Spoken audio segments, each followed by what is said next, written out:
Sedikitnya 4 warga negara Australia tewas karena mengkonsumsi buah melon yang terkontaminasi bakteri Listeria monocytogenes. Kondisi ini pun menimbulkan kekhawatiran bila buah melon yang berada di tanah air ada yang diimpor dari Australia. Pemerintah Australia secara resmi mengeluarkan peringatan kepada warga Australia untuk tidak mengkonsumsi buah melon. Sementara pasca penemuan bakteri Listeria monocytogenes pada buah melon yang dihasilkan lahan pertanian New South Wales. Bakteri Listeria berbahaya bagi manusia dalam kondisi fisik lemah, seperti ibu hamil dan juga anak-anak.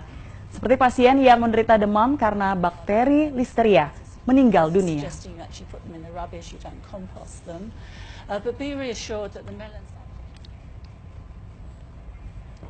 Ya, saudara, mengkonsumsi buah sejatinya menyehatkan tubuh, tapi lain cerita jika buah terkontaminasi bakteri ini. Kejadian yaitu ada 4 warga Australia yang meninggal dunia setelah mengkonsumsi buah melon jenis rock Australia yang harus menjadi kewaspadaan kita. Mungkin Anda ingin mengetahui apa buah melon jenis rock Australia ini, yang juga biasa disebut dengan melon cantaloupe. Kalau Anda suka melihat di penjual di pinggir jalan ataupun juga di supermarket, biasanya buah melon ini ada 2 jenisnya.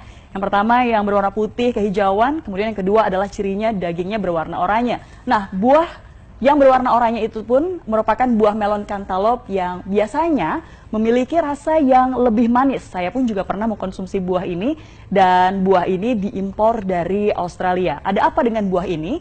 Beberapa hari lalu, saudara, Badan Kesehatan Australia mengumumkan ada 4 warganya yang meninggal dunia setelah mengkonsumsi melon jenis ini. Dan dari 4 warga tersebut akhirnya meninggal dunia dan setelah diteliti, ternyata buah melon jenis rock Australia ataupun biasa disebut dengan melon cantaloupe ini terkontaminasi bakteri Listeria. Lalu apa sih pemirsa sebenarnya bahaya dari bakteri Listeria ini? Bakteri Listeria adalah bakteri yang biasa hidup yaitu di 2 tempat, yaitu di tanah dan juga air. Siapakah yang paling berisiko? Sebenarnya semua pun juga berisiko, tapi yang paling berisiko terpapar dari bakteri ini adalah mereka ibu hamil dan juga janinnya karena ternyata bisa menggugurkan kandungan dengan tingkat potensi kematian ini mencapai 20 hingga 25%. Kemudian yang kedua adalah manula dan juga orang dengan kondisi imunitas rendah.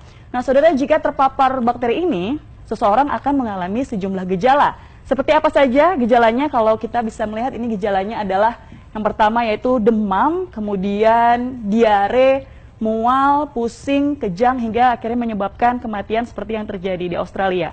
Tentunya kita harus berhati-hati jangan sampai terjangkit bakteri ini, saudara. Lalu bagaimana caranya untuk sementara waktu ini? Jangan mengkonsumsi melon jenis rock Australia atau biasa disebut dengan melon cantaloupe. Jikapun memang Anda memilikinya di kulkas, lebih baik Anda buang saja. Dan mungkin informasi ini masih belum terdengar oleh para penjual ataupun pedagang buah di pinggir jalan. Dan mungkin Anda harus menghindari untuk membeli buah tersebut jika ada di pinggir jalan ataupun juga di supermarket. Nah, jika Anda saat ini ingin mengkonsumsi buah, Anda pun bisa menggantinya dengan konsumsi buah lokal yang sudah pasti dijamin keamanannya oleh Badan Karantina Pertanian. Nah, saudara, itulah sekilas informasi terkait dengan hal ini. Semoga kita semua terhindar dari bakteri Listeria.